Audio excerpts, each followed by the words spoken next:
The history of polyurethane breast implants. Silicone breast implants come in different surfaces. Our microthane breast implants have a very special type of surface. It is made of micropolyurethane foam.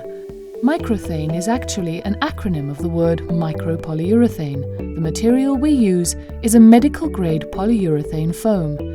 But what exactly is microthane and how does it work? Let's go back in time. The first breast implants were manufactured in the 1960s. These implants had a smooth surface. From early on, smooth implants quite frequently provoked hardening of the breast tissue around the implant. The medical term for this is capsular contracture or capsular fibrosis. To solve this problem, breast implants covered in micropolyurethane foam were developed at the end of the 1960s. These implants contribute to a reduction of the total complication rate and lessen the risk of capsular contracture. Implants with a textured surface were introduced at the end of the 1980s. They were intended as a compromise between smooth and micropolyurethane implants. This means that today there are 3 different types of surfaces available. The reason for developing other surfaces was the general reaction of the human body to foreign objects. If it cannot process or expel a foreign body, it creates a capsule of connective scar tissue around it. The growth of a capsule is a natural body reaction. As described before, such a capsule may harden. This event is called capsular contracture or capsular fibrosis. Depending on the degree of capsular contracture, it may be painful. Extensive studies show that the use of implants covered in micropolyurethane foam rarely produce a capsular contracture. The risk is 0 to 9%, depending on whether it is implanted into tissue or a reoperation. With smooth implants, the risk of developing a capsular contracture is between 30 and 50%.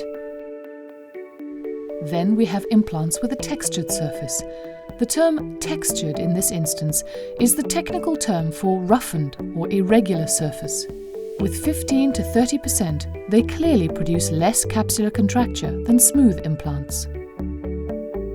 With elective surgeries like breast reconstruction or augmentation, risks should be kept at the lowest possible level.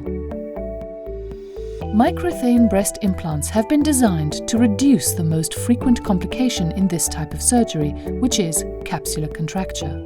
Another advantage is that the polyurethane surface is intended to keep an implant from rotating or dislocating.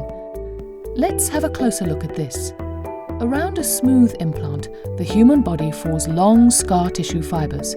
These may develop a very strong grip and squeeze the implant. The breast becomes harder and, in the advanced stage, even deformed. With microthane breast implants, the situation is completely different. Around these implants, the human body develops many short fibers that grow into the structure of the polyurethane foam.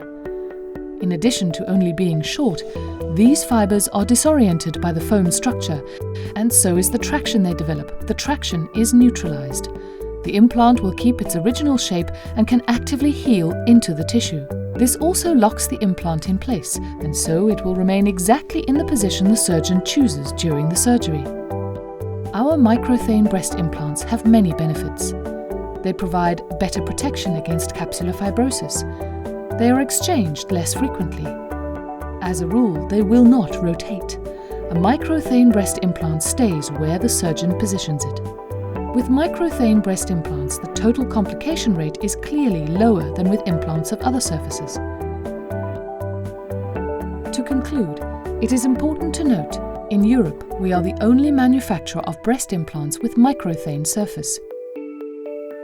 Polytech Health and Aesthetics.